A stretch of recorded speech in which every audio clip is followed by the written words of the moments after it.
On est devant ton pulvérisateur Bain de 3600 litres en 30 mètres. C'est pas une marque très courante en France, donc je voulais savoir ce que tu pensais de cette machine.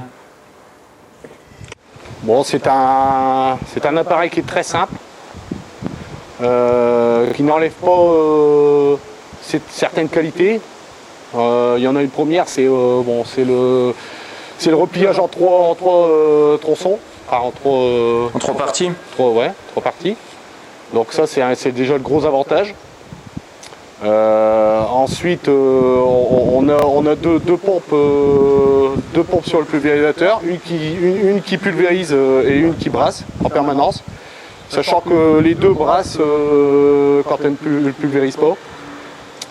On a un mélange qui se fait par le fond du pulvérisateur, ce qui évite des remous et automatiquement de la formation de mousse.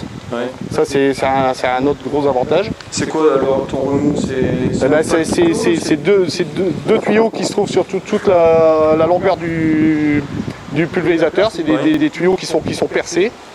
Et ce qui fait que ça se mélange par le fond. Ah oui, d'accord. C'est-à-dire que pour ceux qui mettent des pommes de terre, bon, moi je ne pulvérise pas avec de la poudre, mais ceux qui ont des pommes de terre, tout ça, bon, tant soit peu, ils peuvent avoir du dépôt de poudre. On n'a pas de formation de dépôt, on redémarre, le mélange se fait par le fond, donc automatiquement ça brasse tout de suite le fond. D'accord. Ça, c'est le gros avantage. Je suis en DPAE, donc une régulation par l'ordinateur et via le capteur sur la roue. Donc on a deux pompes, ensuite on a une cuve de rinçage, une cuve lave-main, donc il y a deux robinets, mais bon ça c'est pour vraiment être sûr de sécuriser le fait s'il y avait un problème sur le tuyau, on a toujours de l'eau, certain d'avoir de l'eau propre. Bon ça c'est un petit détail. Au niveau moi je trouve qu'il est très simple.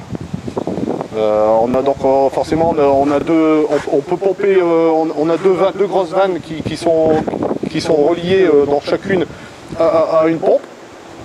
Oui. Et donc quand on aspire, soit on met qu'une pompe ou soit on en laisse une en brassage. Et ce qui fait qu'au niveau du circuit, on sait tout de suite où le circuit se fait. Donc c'est ça que j'aime bien à cet appareil-là, c'est qu'on n'a pas des tuyaux qui s'en vont dans tous les sens. On sait suivre le circuit visuellement. Voilà, de l'eau claire et du produit. Ensuite, au niveau d'accessibilité de tout ce qui est vannes, électro-vannes, tout ça, il faut savoir que c'est pas des vannes, c'est des vannes motorisées, c'est pas des électro-vannes. Disons que ça peut être peut-être un handicap, mais bon, c'est une histoire d'habitude.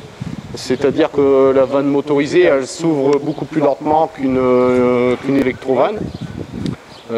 Par contre, la durée de vie est beaucoup plus importante.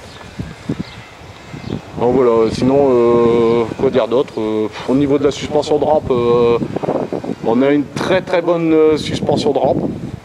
Malgré qu'il n'y a pas d'essieu arrière, bon c'est peut-être ce qui manque, mais bon il est 98, on ne peut pas lui reprocher ça. Par contre, il faut toujours suivre les dévers, c'est le défaut.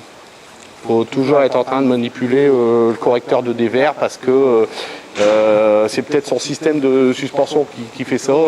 Après on a le timon roue. Alors ça, il y en a qui diront que c'est pas terrible.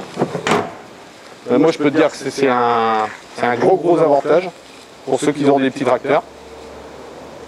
D'ailleurs j'ai traité au début que je l'ai eu, je traitais avec un 70 chevaux de roue motrice.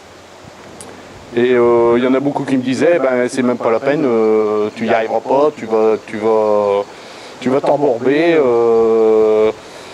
Et c'est complètement l'inverse parce que je me suis jamais embourbé, je passais même des fois dans de la boue, j'étais même étonné moi-même.